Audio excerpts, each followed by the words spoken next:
మామ అల్లుళ్ళు, బావ బామ్మర్దులు కూడా. అయినా ఆ ఇద్దరి మధ్య రాజకీయ యుద్ధం ఓ రేంజ్ లో ఉంటుంది. ఇద్దరు రెండు వేర్వేరు పార్టీల్లో ఉంటూ తమ రాజకీయాల కోసం నిత్యం కత్తులు దూసుకుంటుంటారు. దాదాపు 15 ఏళ్లుగా కొనసాగుతున్న ఈ యుద్ధం ఇప్పుడు వ్యక్తిగత వైరంగా మారాయా?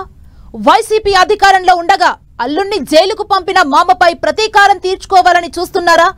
ఇంటి పోరు ఎంతవరకు దారి తీస్తుంది?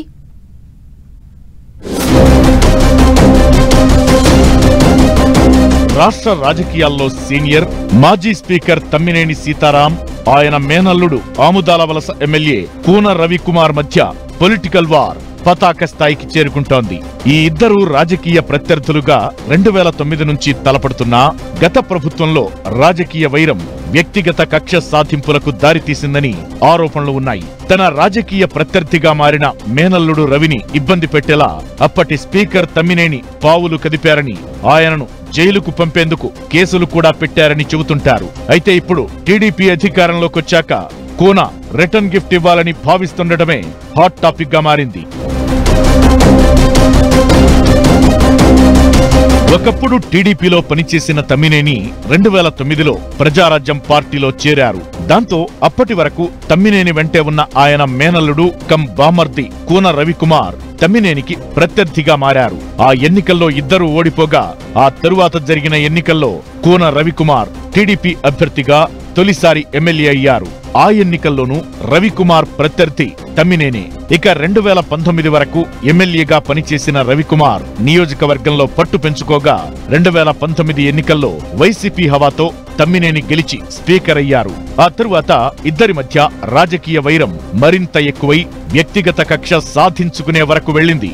పోలీసు కేసుల నుంచి తప్పించుకునేందుకు ఎమ్మెల్యే కూన రవికుమార్ అజ్ఞాతంలోకి వెళ్లాల్సి వచ్చింది. ఇక ఇప్పుడు అధికారం చేతులు మారి తమ్మినేని ఓటమి చెంది ఇంటికే పరిమితమవడంతో తన వంతు ప్రతీకారం తీర్చుకునే పని స్టార్ట్ చేశారట ఎమ్మెల్యే కూన రవికుమార్.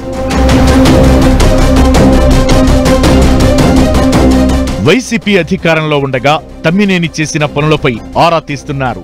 మామ ఎక్కడ దొరుకుతాడా, ఏ కేసులో ఇరికించేద్దామా అని శతవిధాలా ప్రయత్నిస్తున్నట్టు చెబుతున్నారు. కొంతమంది నుంచి ఫిర్యాదులు తీసుకుంటున్న ఎమ్మెల్యే రవికుమార్ సమయం వచ్చినప్పుడు తమ్మినేని భరతం పట్టేలా ప్లాన్ చేస్తున్నట్టు చెబుతున్నారు. మున్ముందు చూపించబోయే సినిమాకు ట్రైలర్లా ఈ మధ్యే తమ్మినేని నకిలీ సర్టిఫికెట్ తో లా పరీక్ష రాశారని ఆరోపిస్తూ పోలీసులకు ఫిర్యాదు చేశారు. ఇంటర్మీడియట్ చదివిన తమ్మినేని డిగ్రీ చదవకుండా 3 ఏళ్ల లా డిగ్రీ ఎలా చేస్తారని ప్రశ్నిస్తున్నారు కూన రవికుమార్. ఈ వివాదం వైసీపీ హయాంలోనే మొదలైనా అప్పుడు పార్టీ అధికారంలో ఉండటంతో తమ్మినేని తప్పించుకోగలిగారంటున్నారు. ఇప్పుడు ఎమ్మెల్యే కూన రవికుమార్ ఫిర్యాదుతో తమ్మినేని తప్పకుండా వివరణ ఇవ్వాల్సి వస్తుందని అంటున్నారు.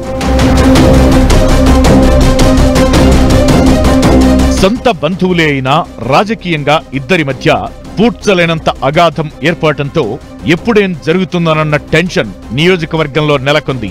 టీడీపీలో ఎమ్మెల్యే కూన రవికుమార్ ఎదురులేని నేతగా ఎదగ్గా అటు తమ్మినేని మాత్రం ఇటు ఇంటిపోరు, అటు పార్టీలో అసమ్మతి నేతల వ్యతిరేకతను ఎదుర్కొంటున్నారు. ఆముదాల వలస వైసీపీలో తమ్మినేనికి వ్యతిరేకంగా 3 గ్రూపులు పనిచేస్తున్నాయి. గత ఎన్నికల్లో తమ్మినేని ఓటమికి అసమ్మతి నేతలు కూడా ఓ కారణమనే వాదన ఉంది. ఇక సొంత ఇంటిలో మేనల్లుడు కం బామర్దితో రాజకీయంగా వ్యక్తిగతంగా వైరం ముదురుతుండడంతో తమ్మినేని రాజకీయ భవిష్యత్పై ఆసక్తికర చర్చ జరుగుతోంది. సుమారు 69 ఏళ్ల వయసులో ఉన్న తమ్మినేని ఈ ఎన్నికల్లో పోటీ చేయకుండా కుమారుణ్ణి పోటీకి పెట్టాలని భావించారు.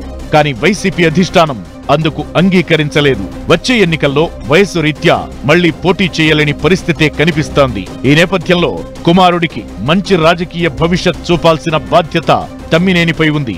దీంతో కూన రవికుమార్ విసురుతున్న బాణాల నుంచి తప్పించుకుని నెగ్గుకు రావడమే తమ్మినేని కర్తవ్యం అంటున్నారు. మరి నకిలీ సర్టిఫికెట్ల వ్యవహారంలో తన తప్పు లేదని తమ్మినేని నిరూపించుకోగలరా అన్నదే చూడాల్సి ఉంది.